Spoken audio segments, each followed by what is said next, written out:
Missed a good one. What a show we had in Kansas City with Taylor Swift in attendance. Mahomes and the Chiefs, Goff and the Lions. Pick it up early, second quarter, Lions down 6-3. Tedy, Randy Moss has been asking, where's J-Mo? There's J-Mo. One of the fastest in the league. You hit him on these crossers. Takes that speed. Touchdown Detroit. I see you, J-Mo. 22-yard score. Lions a 10-6 lead. But now back come the Chiefs. Old, reliable in the scoring area. Travis Kelce down to the 1. And that will lead to this. Patrick Mahomes going to keep it himself. And Tedy, watch the end of the play. Earl offsides is sort of a precursor of what happened after the game. Looking at Brian Branch, little flex, little look, maybe a little trash talk. Remember that as we continue. Now third quarter, Chiefs looking to score again. That's Hollywood Brown using his speed. Chiefs take a 20-10 lead. Back comes Detroit. That offense, Rex, needs to be perfect. Here's the man they call Knuckles, David. Yeah, Knuckles gets way down there to about the 7-yard line here. Nice play by the Lions. And then early fourth quarter, same drive. We switch sides. Second and goal. How about this catch from Tedy? Laporta. I mean, ridiculous. One-handed catch, gets both feet in bounds. Wow. Absolutely incredible catch here. It's my fantasy team tight end, too. 20 my fantasy team tight end. Let's go, Laporta.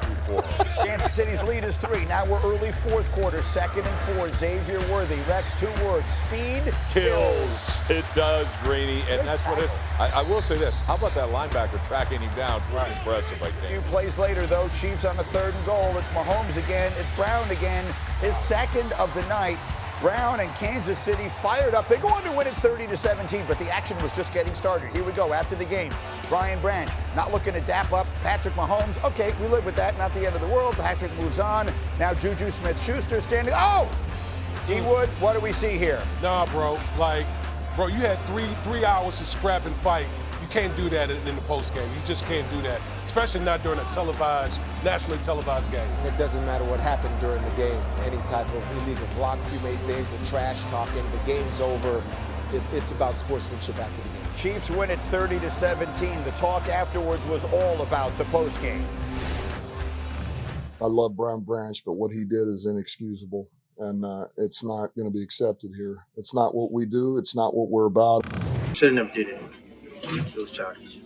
I got blocked in the back illegally, and it was running the ref. The ref didn't do anything, and just stuff like that. And I could have got hurt off of that, but I still shouldn't have done that. So.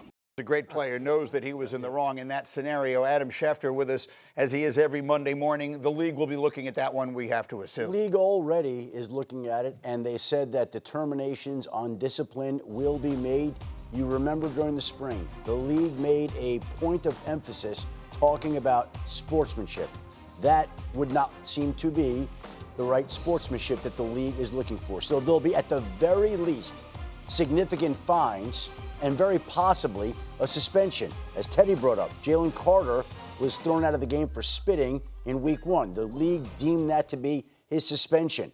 The league can look at that and say, this is worthy of a 1-game suspension, and we'll find that out here over the next 24 hours. Rex, we were talking before the show. I mean, frustration is what it is. The Lions may have felt a few things didn't go their way last night. A few breaks didn't go their way last night. It doesn't excuse what happens, I assume, after the game. No, absolutely doesn't excuse it. And quite honestly, this kid was playing injured as well, so it gets a little chippy. And I get it. I hope he's not suspended. Why? Because I'm a Lion fan, and I love this kid. He's got great heart, passion, but he's absolutely wrong in this spot. But look, I've been there on the sideline. Sometimes you feel the Kansas City Chiefs got 0 penalties. 0 penalties. All right? So I get there's a little of that frustration building. It's building, and quite honestly, I've been there. And to sit back and say, these emotions, no, it's a carryover of a lot of things, but it's dead stuff wrong, and you know that. Certain teams bring out these emotions in other teams, and it's the Chiefs. People feel the Chiefs. I mean, players also feel the Chiefs. They get unfair. I mean, that's just the way it is. I mean, if this wasn't the Chiefs, I don't know if Brian Branch has these. It's the way it used to be for the Patriots. Absolutely, I know. 100%. I've freaking lived it, and people they just don't know, and they start focusing on other things in terms of why they lost. When it starts going bad, you feel it. Trust me, I'd feel it on the sideline when we were playing the Patriots. Sometimes be looking like, oh, now you're going to throw a flag. Because when the game's on the line, they never threw a dang flag. Like, sometimes you literally feel it. And look, it's not, okay? It's not. But it sure looks like, if you look at it statistically, numbers-wise, I think last Monday when they had 13 penalties against Jacksonville, it's amazing how quick they corrected that to 0 penalties. And this one, there we go. Sometimes you feel there it. we go. I mean, you see? feel it. You really that's do. the talk that I'm talking about. There. But let me just say this. The worst look that is right there is Juju putting his hand out. Right. And then a fist to the face. An open palm to the face. That's the worst look. See, Juju, he's putting his hand out to shake hands. Now, I don't know what he's saying, all right? I don't know what he's saying, but still, the look of, here's my hand, shake it, well done, good fight, and I hit you in the face. I want to get to the game. So a final word on this, D-Wood. You've played 8 million games in your life. This is the kind of thing that does not happen often. Clearly, there will be a reaction from the league. A quick thought, D-Wood. Yeah, listen, we all know football is a highly emotional game, right? But you don't ever want to put yourself in a situation where you could be possibly missing games. That's the thing that to take away from that. Like, that was a selfish move on his part. You had 3 hours. You had 3 hours to deal with all of that. Once you get past once the final, whistle is blown, hey, man, it's time to move on. We got to get ready for the next game. Yep. And the Lions have a tough schedule coming up, so we're going to get to them in a minute. But let's start with the Chiefs. They're 3-3, and Rashee Rice's suspension is over. So if I were to say the Kansas City Chiefs are back, what would you say in return? Where'd they go? I don't know. They're back from what? I mean, this is a team that doesn't get too high with any victory. It doesn't get too low with any loss. They just know they play the long game. All right, they know it's a 17-game season now, and 3-3 isn't important. 2-3 isn't important. I mean, 1-2, whatever it was, they worry about winning a game. And then I have to think, this is a big win for them to get them back on track, because this is a very good football team that they beat like this, but still. A lot of times it's like, that's just business. That's just what we do. And I just think that they never disappeared, Greeny. This team is going to be there in the end. See, this is the most impressive game by far this season because of who they played and how they did it. Styles. Like, they were physical. They out-physicaled the bully. So I think it was outstanding here. And to me, look, where'd they go? I don't know. They look pretty average to me. They're 3-3. Right. This is not the Kansas City Chiefs of a few years ago, in my opinion. But you were saying that all of last year. Are they as good as they were a year ago? And I think they are better. And the reason they're going to be better is because they're going to have a healthy Rashee Rice, give you actually a legitimate weapon. And I think that is huge. And the other thing that's huge to me is they actually have depth at offensive tackle.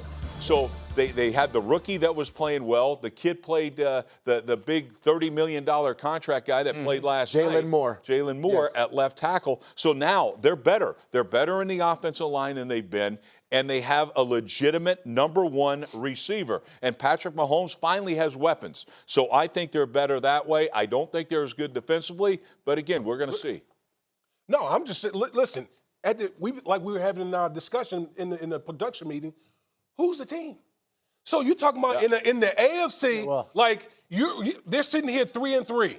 Who's the team? There's no one running away. The Indianapolis Colts right now are 5-1. They're 5-1. Okay, it's right now in October 4th. What, October 14th? Too early. Right now. The point is, the Chiefs, let me put up A14. The Chiefs have recorded 2 30-point games in their last 3 outings, which already matches all of the 30-point games that they had all of last season. Now, that was buried last year because they went 15-2. Right. But the reality is they were scraping by. They've scored 30 points in these games, and I will underline this. Rashee Rice may or may not be one of the 3 best receivers in the NFL, but he puts everybody back into the place they should be on this team, right? They've got him, then that enables them to use everyone else the way they should. No, but he's a top 10 receiver in the NFL. That's what I mean. My point is, he's a top receiver. He's coming back today. The team is playing better. The defense has gotten a little bit better as it's gone along. The offense has gotten better. And I know you don't want to compare him to anybody else in the conference today, but is there a team in the conference that you say Kansas City wouldn't fare well against in the offseason? It's not Baltimore right now. Is it Buffalo? Buffalo is... Kansas City, as we speak, is a 1-point favorite in that game. The Chiefs are actually favored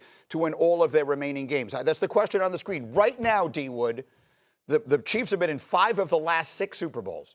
Right now, does the road in the AFC go through Kansas City? Yes. Until someone knocks off the king, yes, the road goes through Arrowhead. That's what it is. Like, we can sit here and talk about the Indianapolis Colts. Yeah, they're playing well. Indiana Jones is doing all those type of things. But at the end of the day, all these teams in the AFC know at some point we're going to have to see the Kansas City Chiefs. We're going to have to see them. To slay the giant. Yeah, you have to. Well, I will not discount the Buffalo Bills. I think they'll be up there. But the combination of what Kansas City showed last night, even without Rashee Rice, the catch and run that we showed, the worthy speed, the power of Kareem Hunt running over Rock Yassin, I think it was. I mean, it was just, they had a combination of power and just scheme. There was a bust. I mean, they motioned to quad, all right, Hollywood Brown all the way across, and they bust because they knew they'd be in man. It's scheme, it's power, it's coaching. This is a great football team. They've been there and done it. That's certainly it. I think injuries play such a huge role. We got 11 more games left. Look, I thought the Chargers were going to replace them this year, but both their tackles went out. And their running backs. Of their team and their running backs. So it's a long season ahead, but to me, I think this team is so much better offensively than they were last year. And so, yeah, unfortunately, I think we're going to see them again. You see the number on your screen. Right now, our analytics, by just this much of a margin, favor the Chiefs over anybody else to win the Super Bowl again.